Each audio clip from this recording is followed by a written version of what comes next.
Good day, ladies and gentlemen. Thank you so much for tuning in today. Today we have Mr. Sebastian Tan. And Mr. Sebastian Tan has over 8 years of experience as a fitness coach and is currently working as a fitness instructor and educator.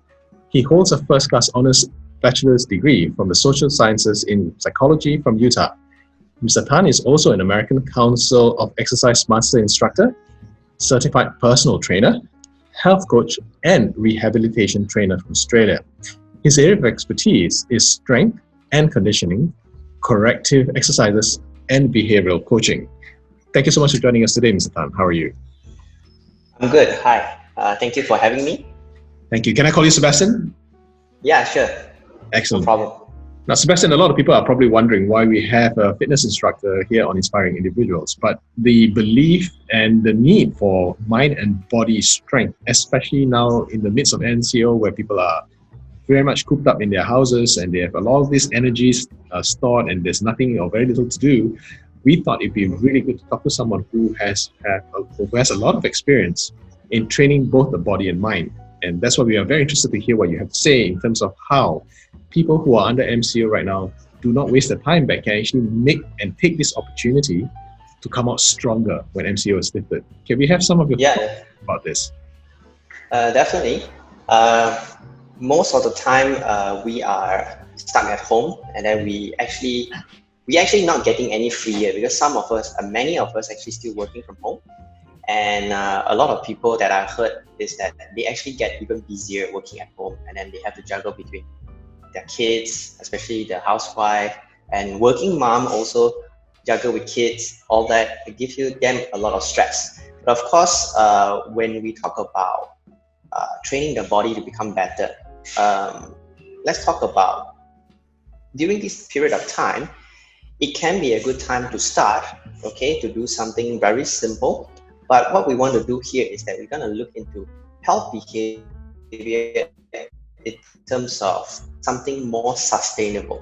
So we want, we would encourage people to do something that is sustainable, not a complete 180-degree change, so that when MCO finish, they can continue with what they have actually achieved during MCO. So when we talk about sustainable health behavior change, basically in order to see changes in health, improving physical fitness and all that, it requires consistency and also adherence. And all this has to be done if you stick to some program, or simply means in the layman term, you need to adhere to a schedule, a regime. But when we talk about schedule or regime, it shouldn't be like something really rigid. It's not like, what time, what do you have to do, what day, what do you have to do? No. It's just something that you want to put in mind, that understand that there is a structure. This structure is something that you can follow, There's a flexibility in it, and you can enjoy doing it. So during this period of time in MCO, people can start by cooking their own meals. You see that? And I think a lot of people are already starting cooking their own meals, and you can see that a lot of people are uploading on Facebook, Instagram, showing how a good chef they actually are. And when you cook your own meals, you are actually making it a healthy option because you are the one who choose the ingredient, I assume, and you are the one who can control what you put on a plate. So just a little bit extra tip that what people actually can do to eat healthier is basically what they put on the plate. And when we talk about eating healthier, is to improve health, And what we want to do is make sure the things that we cook is something having balanced nutrient. Not like, I'm lazy to cook, let's cook some fried rice today. Or not like, I have nothing, I'm not really a good cook, so I get some instant noodle and all that. That is not healthy. We all know that, but that is for convenience. But if let's say you really want to change something, it's not something like very hard. You don't have to cook really, really delicious food. What you want to do is prioritize the nutrient. So when we talk about balanced nutrient, we talk about mainly the macronutrients. So we need to have a balance of some carbohydrates, some protein, and some fat. And what you can do here is that instead of me talking a lot of numbers, how many grams and all that, put it simple to you. you can use the approach, my plate approach. So imagine that your plate has to be half of the plate are mainly vegetables and fruits. And when we talk about vegetables and fruit, you need to have a lot of variety. And some people actually talk about eating the rainbows, different colors vegetable that can actually ensure the vitamins and all inside. And then half of the bowl are vegetables and also fruits. And then the other half, what do you put in it? In the other half, you need to have a quarter of grains and a quarter of protein. So we talk about grains, we should prioritize whole grains. Okay, so in Malaysia, most of the people eat grains, eat rice as the grains. So maybe you want to have, you're taking rice that is something like brown rice. Okay, maybe you can go for basmati rice. And some people have a substitution for rice. They usually take couscous. And then you can also have something that is not fried when you cook your grains. Don't add fried rice in your grains, because we want to make it as healthy as possible. We're going to cut down the fat usage in the cooking.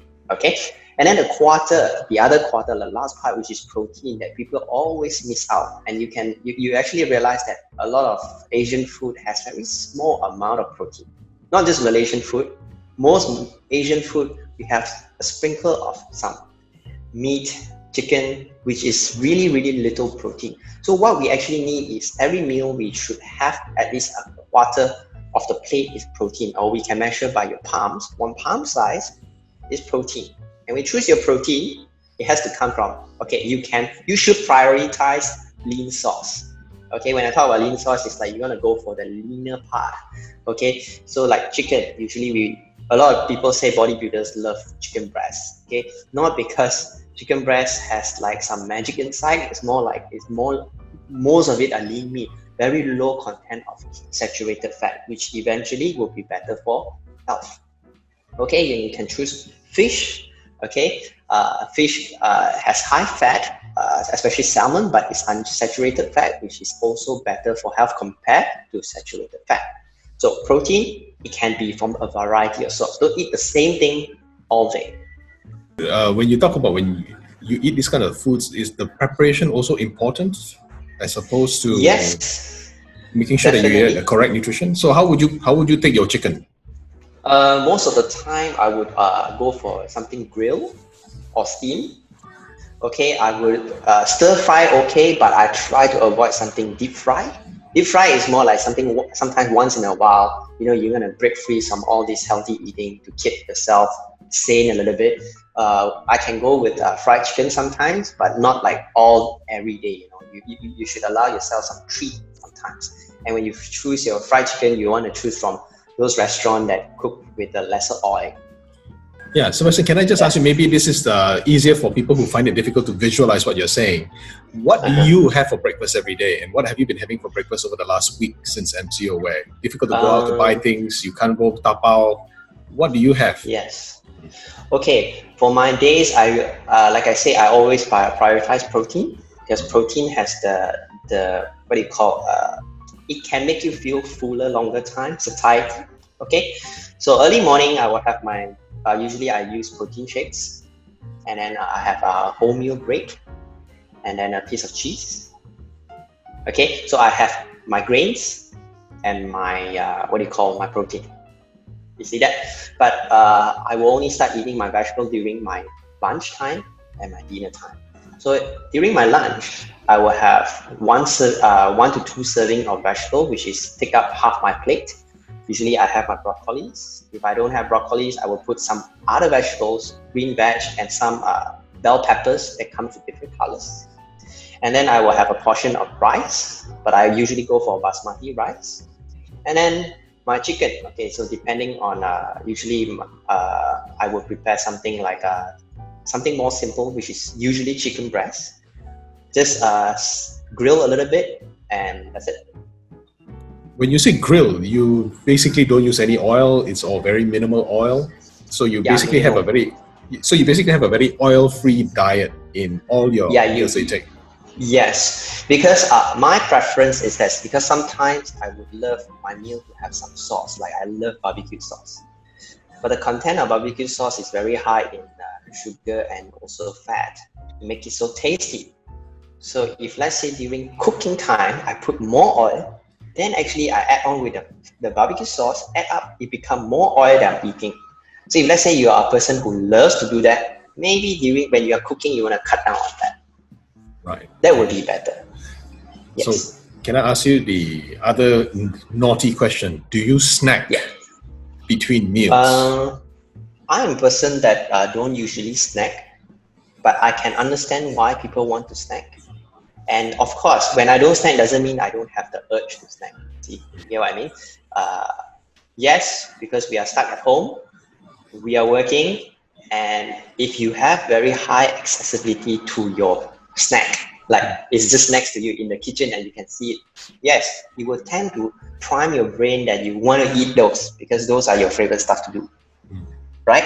So what can you do to actually reduce on snacking, right? I'm not saying that you should not snack at all, but very consistently snacking throughout the day will actually add up a lot of calories that you don't aware. And now that you actually put on weight because of snacking, not because of the meal that you eat, because snacks are usually nice and very calorie dense. So you might want to cut down on that. So usually people who ask me, how do I deal with this kind of urge? I will look into, okay, let's assess what actually is the trigger to snacking.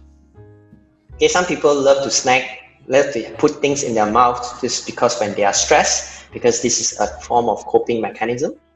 And sometimes people have snacking behavior just simply because during their meal, they do not have something that is very, give you very good satiety. For example, if you are taking things that is very high in palatability, you tend to feel hungry very fast after that. For example, if your lunch is porridge and a piece of maybe not even a palm size of meat and a few sticks of vegetable, I can assure you, you will feel hungry very fast. And then end up, you will find something to eat. I munch some biscuits here and there, but add up actually more calories. So why not try to have proper meals? Okay, the meals that is filling enough that you won't actually think of snacking after that.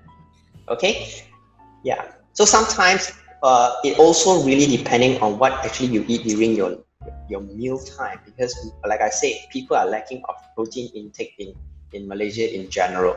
But actually, if you have very high protein, not say high, like have more protein in your which is following the guideline I talked about in my plate, a quarter of the plate or maybe a little bit more, you actually can feel fuller because protein suppress hunger. Right. So that's why some people, right, early in the morning, they love to have 2 eggs. And 2 eggs give you the protein and you can feel full until lunchtime. It's nothing magical about the eggs. It's actually the protein inside that it makes you feel fuller longer. So if let's say you have the habit of snacking, maybe look into that. Can I ask you, how much water do you consume a day? And what kind of liquids do you consume other than water? Okay. What we need to drink is actually water. Water is very important. We cannot take coffee, Milo, or something else as a replacement of water, because people will argue that there's liquid inside. No, it's different. We need water. So water, based on guidelines, we need about 1 liter for every 23 kilo of your body weight. So for example, like say you are 60 kilos. So you're going to divide 23 and then you can get the amount. So for myself, I'm drinking about 3 liters per day. But if let's say I exercise at home, I sweat more, even if I talk more with my clients when I do online coaching, I will feel the thirst more. So therefore, I may have to drink more than 3 liters. So that is very important. Are all waters the same, or all types of waters the same? Of course, they will always say that some water with some hydrogen ion inside is much better, and RO water here and there is better. Yes, of course, there will be different. But what I want to say that let's not stress people about what kind of water is the best. Let's think about the basic first. Are you drinking enough water to begin with. If let's say you're not even drinking enough water to begin with, any other else of special water that you can get outside the market, it will actually not do any extra help, no benefit that you get. So you have to fulfill what you need to do per day first.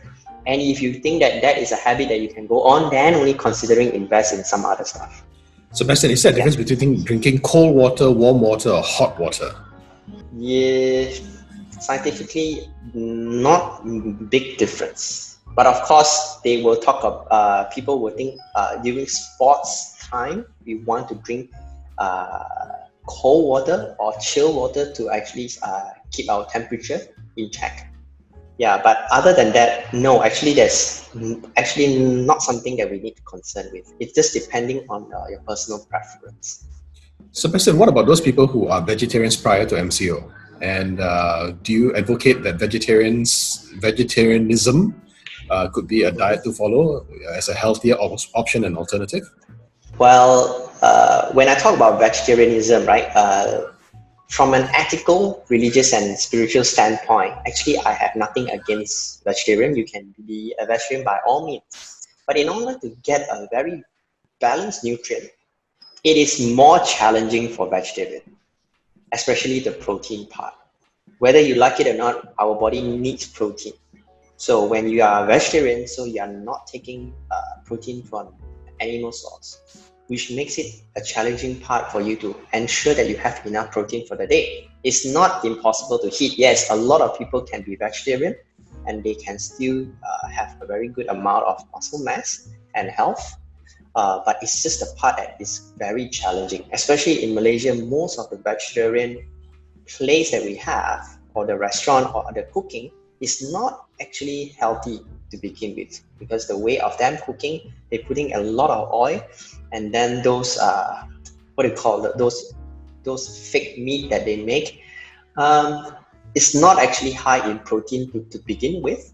So end up actually you are just fulfilling your religious responsibility that to be a vegetarian, or maybe your own ethical concern. But in terms of health, yes, you can still be healthy being a vegetarian, but it can be more challenging.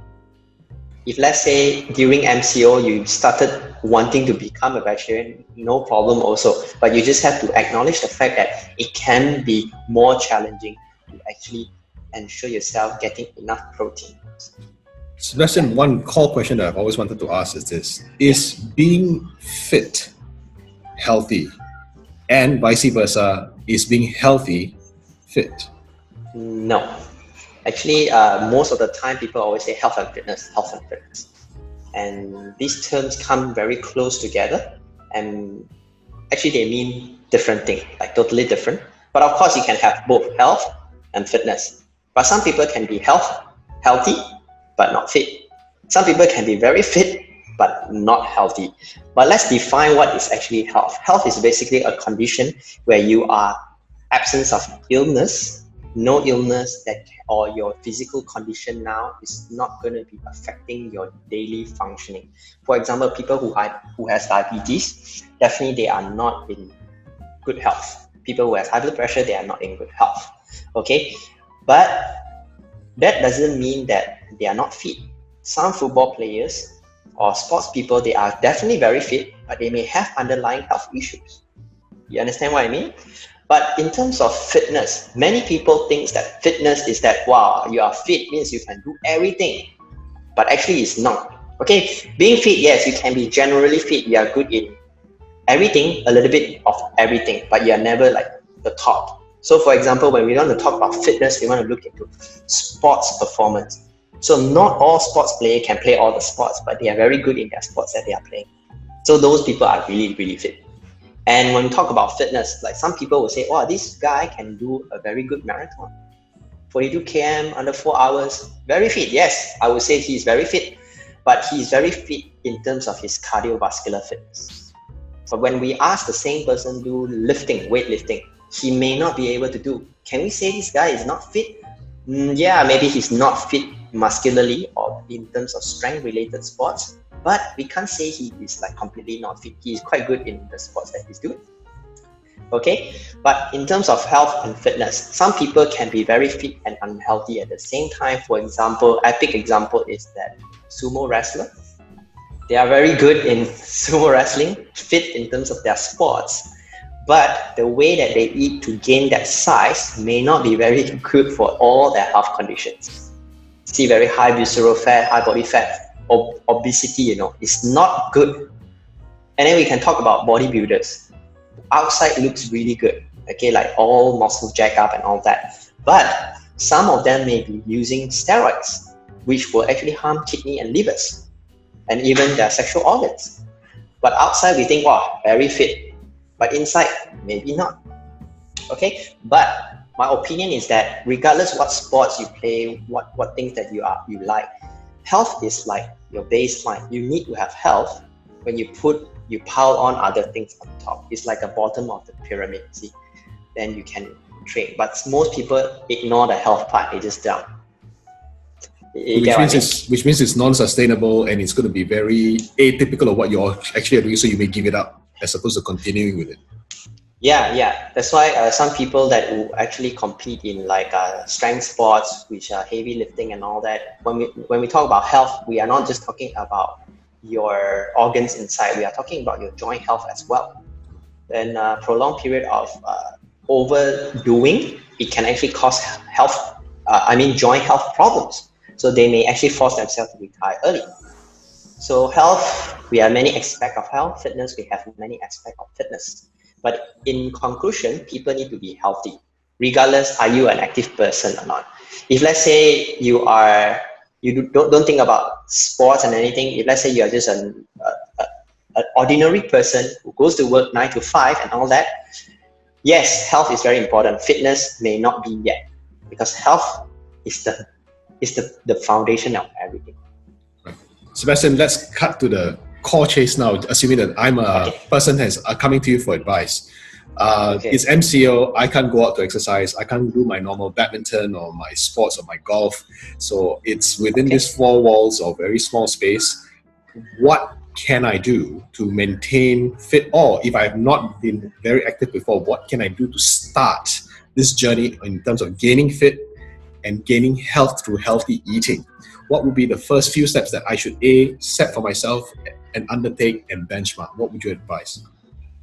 Okay, seems like we have two categories of people, so I will address one by one. One category is people who has been a regular gym goer, who are regular exerciser, and they somehow now being trapped at home.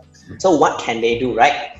So I'm sure that people who are already engaged in all these healthy lifestyle, they should continue doing it, which means people who are already exercise regularly. But now, when they are stuck at home, what can they do? What they have to do is to maintain what they do, which is continue to exercise. But of course, the way of exercising are changing, because people who used to jog outdoor, they can't jog at home anymore. What can they do? They can do something indoors. Okay, if let's say they have a treadmill at home, or even they have a stationary bike at home, they should continue doing something that is related to what they usually do, which is usually people who go for jogging, they want to improve their cardiovascular fitness. They should continue to do some form of cardiovascular training, which is they can do their own stationary biking, they can run on a treadmill. But if let's say they don't have two of these, what can they do? They can still do something like skipping rope at home. They can follow some group exercise classes, like something to do with high intensity training, moderate intensity training, aerobic stuff, which they can get a lot of access on internet now, because a lot of boutique gyms, they are opening up for classes, Zoom classes. So they can just join one of that. And I'm sure that those gyms, they will give you a very good and simple exercise to do. They just have to ensure that, okay, this is what you need and what you need, just follow us. They can do that just to maintain. That is in terms of exercise. But what if you do not do all this cardio stuff? You are always into lifting, you are always into bodybuilding, training for muscle mass. Yes, it's a little bit harder to maintain those muscle mass, but what I want to say is that 1 month of not training intensively, it will not take your muscle all away. You see that people will always think, oh shit, I'm stuck at home. My muscle is gonna go away. No, it's actually not so fast, not as simple as that. So what you wanna do is that I will tell people to calm down. Don't stress yourself that, oh, I can't go to the gym, I'm gonna lose all those muscle and all that. What can you do? Simple, do body weight exercise. Okay, do body weight exercise that can be equally challenging. And some people can actually take this moment of time to work on things that are usually very weak at.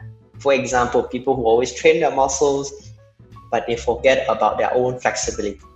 Maybe this is a good time to pick up some mobility drills, flexibility drills, by following some stretching classes that people offer, and to work with something that you are not very good at.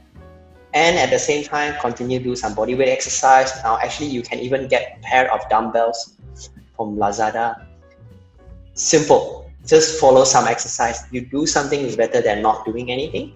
And then when MCO finish, yes, you will see some dip in performance, but you will be very fast to pick up back on. So it's not something that people should be worried so much. Sebastian, are you suggesting that if you were to get onto this health routine, because there's two parts, you're talking about nutrition and exercise. So does it mean that if I exercise more, I can eat more?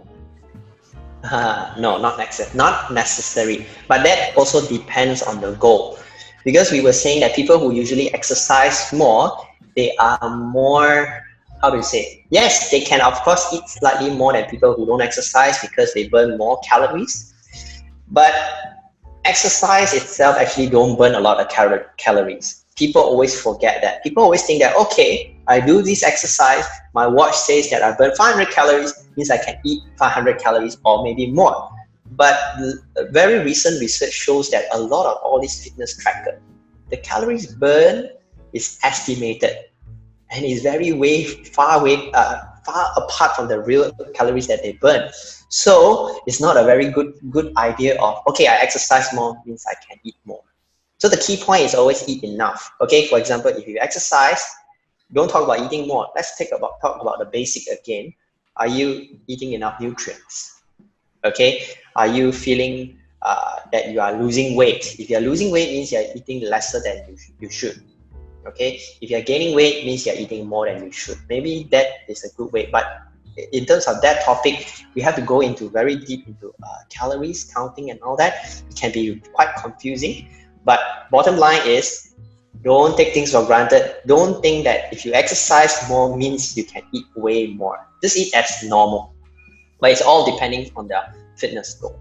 What is the recommendation, in your opinion, if, say, for instance, a person has a 20 kilo reduction goal target? What kind of timelines are you looking at? Can that be realistically achieved in 6 months, 12 months, or in excess of that? By doing healthy eating as well as exercise, moderate exercise. Yeah, actually, since that you talk about weight loss, right? You want to lose 20 kilos. And we're going to talk about losing 20 kilos of fat. The thing that it will shock people is that actually you do not need exercise to lose weight. It's all about your eating, but exercise right can accelerate results. You see that? But based on recommendation and a safe way of losing weight, in terms of progress, 2 to 4 kilos is a very realistic timeline per month. 2 to 4 kilos per month. If you're losing more than 4 kilos per month, yes, you may be losing weight, you lose fat, but you may also lose muscles. And when you lose muscle, you may actually affect your basal metabolism, which end up make your fat loss become harder and harder, and therefore you may hit plateau. Okay, your goal is 20 kilo, but by 10 kilo, you are stuck. You get what I mean? So, of course, when we talk about lose weight, healthy behavior, we need to do something sustainable. It's a long-term goal. Fitness is not a sprint. Fitness and health is a marathon. You have to keep doing it for years until you die. It's not like, okay, I lose 20 kilos, that's it, I'm done. No, you may rebound 20 kilos. And yeah, I think people have watched like The Biggest Losers. A lot of participants gain back all the weight, some even more weight than before. Why? Because it's a drastic change. So what we want to do is 2 to 4 kilos is recommended and it's realistic for people, and you do not have to struggle so much to get that 4 kilos down in a month. Because when we talk about 1 kilo of fat, you need to cut out about 7,700 calories. That is a lot. It's a lot. Right? It's a lot. Yeah, so in order to chase the deadline, like 20 kilos in like 3 months, how much calorie are you going to cut? Are you going to starve yourself? And when you starve yourself, it affects your basal metabolism as well. So it's actually not a good idea. What we want to do is something good for the body, but also good for the mind. Because if the mind gives way, you're just going to give up. Last question that I need to ask you. Yeah.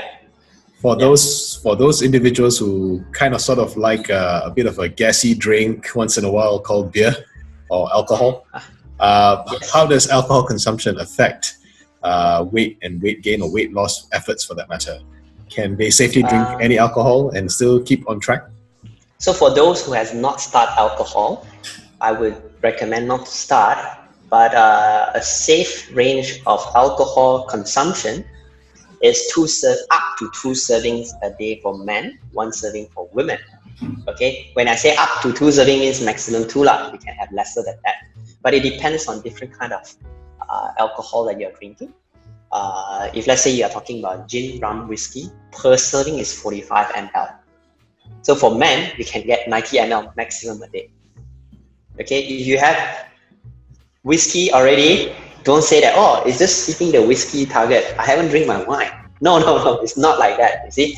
So for wine, if let's say you are a wine person, 150 ml is per serving. Okay, but for beer, usually we count by, I think a can is 320 ml. So for beer, we go for 360 ml per serving.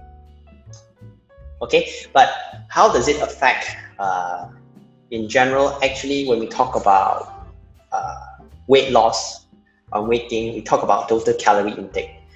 So beer itself or alcohol itself does not lead to weight gain. It's just like carbs. You eat carbs doesn't mean it's fattening. It's more like your total calorie intake per day.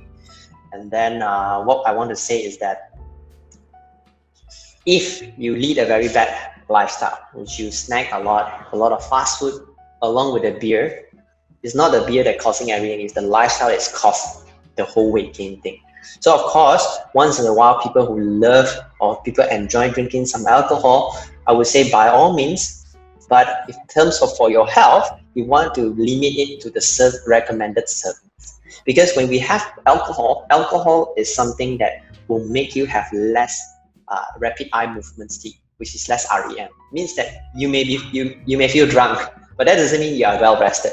That's why people get hangover, you see, because make you feel less rested when you're asleep. And then alcohol is also a form of diuretics.